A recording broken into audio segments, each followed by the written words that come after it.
See the check engine light go on? Don't freak out. Get carshield.com. Code HERD, the warranty for when your warranty runs out. Carshield.com. Trent Dilfer won a Super Bowl, a Pro Bowl, played in the NFL for a decade and a half. He is now joining us now. He's the head coach at Lipscomb Academy High School in Nashville, Tennessee. They won a football game again this weekend. So, listen, I cannot think you're a great franchise quarterback, but love you as a backup. And I think Andy Dalton, to me, is the classic distributor of the football. If you got weapons, there's a lot of Kirk Cousins here. He's a good distributor if you give him weapons. I don't see a massive drop-off of the Cowboys offensively. Am I wrong there? No, he's a better version of me. He's a talented kid. I really like Andy a lot. He was in a tough situation in Cincinnati at the end, especially. He still has a lot of juice left in the tank. He's twitchy. He's a good leader. He's a tough guy. He's played a lot of football, been in a lot of big games. I don't think the drop-off is that significant. Now, you lose a lot of the intangible stuff that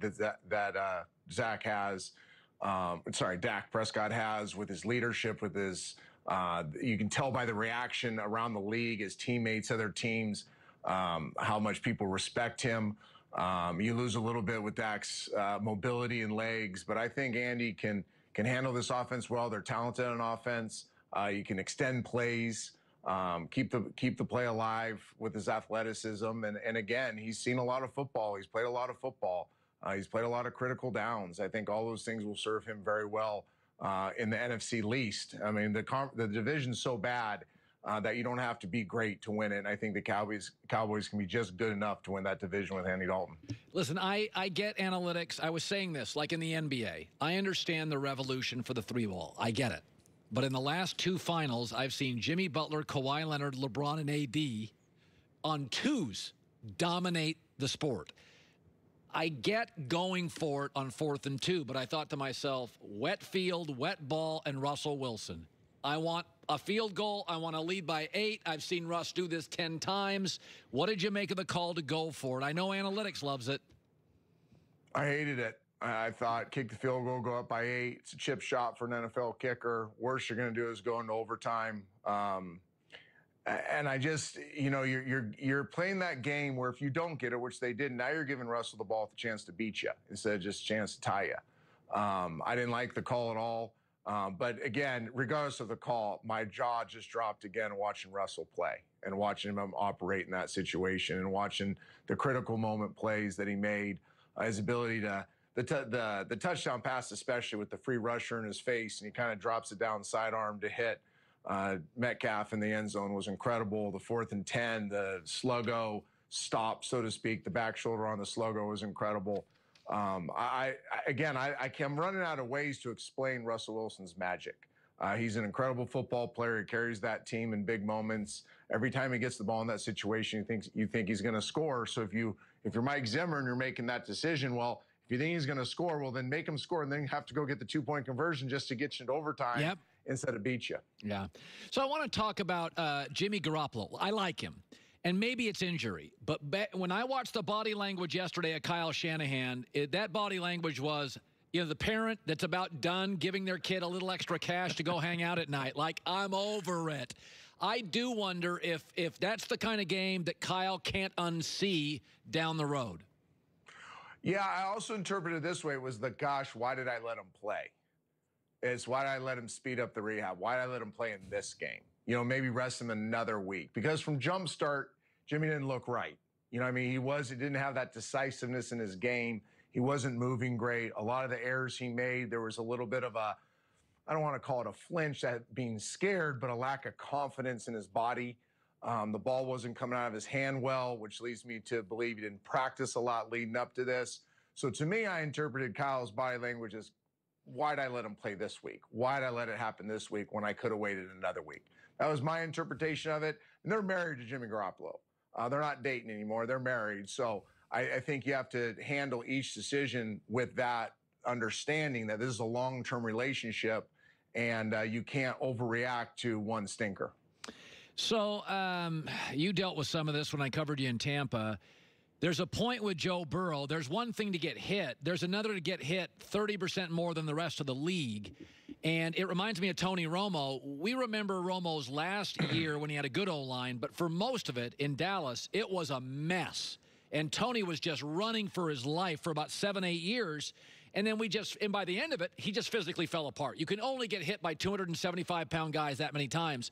And I wonder with Joe Burrow, would you sit there if you ran the operation and think, you know, there are going to be games, I'm just going to take him out in the third quarter. We can't sustain a pass protection because how long can you get hit? He's on pace to get hit 80 times this year. Yeah, it becomes a trust issue. It's really hard to trust yourself as a player when you don't trust the people in front of you. You don't trust the play calling because the people in front of you. You don't trust you don't trust the whole thing.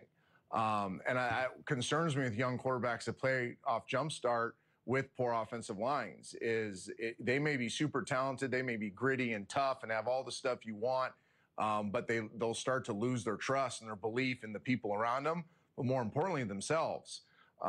So that's the danger, and I don't think that's going to happen to a Joe Burrow, but I do think it's something they need to at least address. And one thing they can do is they can't go get new offensive linemen, but you can change your schemes a little bit. I might be more run-driven, might be more 6, 7-man protection-driven, add some people to protection to protect them a little bit more. They're obviously not going to be world beaters this year as a football team, so maybe this entire year is about developing Joe Burrow, creating that confidence, not letting him lose trust in the system and the people in front of him. But to me, that's the danger ranger, is you see a young quarterback. David Carr was a great example in Houston. David Carr is a very talented player, goes to Houston, isn't protected. 2, 3 years later, he no longer trusts the system, the people around him, or himself. I think I've seen that happen to a lot of quarterbacks, myself being one of them as well, that's really the thing that scares me the most. So you can handle that with your schemes, with your protection schemes, how you call a game to make sure that's not an issue for Joe Burrow. I want to go back. I want to talk about the Dak injury because obviously it makes you just sick to your stomach, and he's tough as a, cheap steak. He's a tough kid. But I do wonder, it's funny about life that he got offered about $110 million and he said, no, he rolled the dice on himself. And I don't, Jerry Jones is not going to be guilted into paying somebody what he doesn't think he should pay him. But when about 3 minutes after he got hurt, I thought, oh, he should have taken the contract. Do players think about that stuff when they get hurt? Like, oh, I had this big fat contract in front of me and didn't take it. Do you think that popped into his head? Absolutely. It's a business. I mean, these are professional athletes. They're playing because they're very good at football, but they're playing because they can create a generational type income. And when something as catastrophic as that happens, it's human nature to start wondering if you should have accepted the contract. I think all professional athletes in the midst of hard times, their contract becomes part of that emotional conflict that they have. Now, I think this one's going to work out well for both sides. But I can almost guarantee you that as Dak's sitting in that ambulance, as the picture showing, that part of his thought process is, okay, what does this mean long-term for me and my contract? Yeah, it is interesting. I have a fundamental question about this, and it's interesting. Belichick's a brilliant guy, but they really struggle drafting perimeter players. They really struggled with it. They struggle with offensive players. They haven't had a Pro Bowler since Gronk. Pittsburgh, on the other hand, there's got to be a scout somewhere in this operation. They found another unbelievable wide receiver. And I wonder, when you were in the league, there were teams that just they just figure out positions. Pittsburgh, in my lifetime, Trent, is it the general manager? Is it a scout regionally?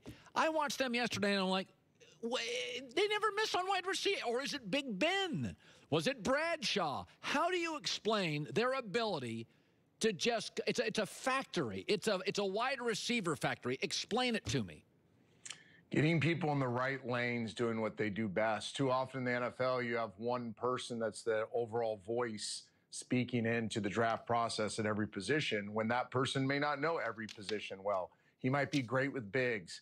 He might be great with quarterbacks. He might be great with runners, but maybe he's not good with perimeter guys. Maybe he's not good with secondary guys. I think putting your personnel team together, you need to find guys that are experts in certain lanes and certain position groups.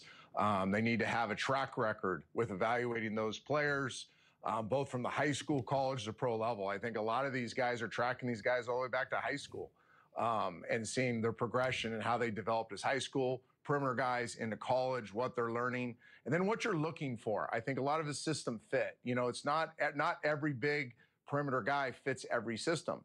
The Steelers do an incredible job of finding guys that fit their system. They do what they do very well. Such a way that you trust the people you've put in their lanes to evaluate certain positions, and you trust your input based on their track record. By the way, Cleveland was interesting yesterday. I thought Baker played his best half of football in the NFL, and then I thought in the second half he reverted back to Baker, where he started kind of got out of his little lane a little bit, and it's funny because I do think it showed. Under control, he's one quarterback. Pressured, forced out, he's another one. And I wonder how you reconcile those. What is Cleveland's coaching staff thinking this morning, watching Baker's first and second halves? Well, they need to evaluate the numbers. We crunched him this morning. He's a much, much, much more effective quarterback when he plays under center, which is unique. Puts his back to the defense, play action. He's more successful. I think you can control him more that way. You can force him on rhythm when you play under center better than when you play in the gun. The only downfall of the gun for rhythm guys is that you lose your rhythm. You lose your timing. It's very hard to replicate the timing in a shotgun that you have under center. So as a coach, if you want to dial in the quarterback's rhythm, if you want to micromanage it, for lack of a better term, you can put him under center. You can call certain actions, certain dropbacks, certain plays where you can dictate his rhythm better than him catching the ball, taking some sort of a three-step drop, jumping up and down. The pocket feels different. The space is different. So if you look at the numbers, he plays his best when he's under center in a play-action mode. When he gets a little frenetic, when it gets a little crazy is when he gets back in the gun. Yeah. Great seeing you, Trent Dilfer, Lipscomb Academy head football coach in beautiful Nashville, Tennessee. Good seeing you, bud. Thanks, brother. Appreciate it. Chris Broussard stopping by before the end of the hour on the Lakers championship. Is it 17th as a franchise? Is that it for the Lakers? Yeah, I lose count after a while. Joy Taylor with the news. No.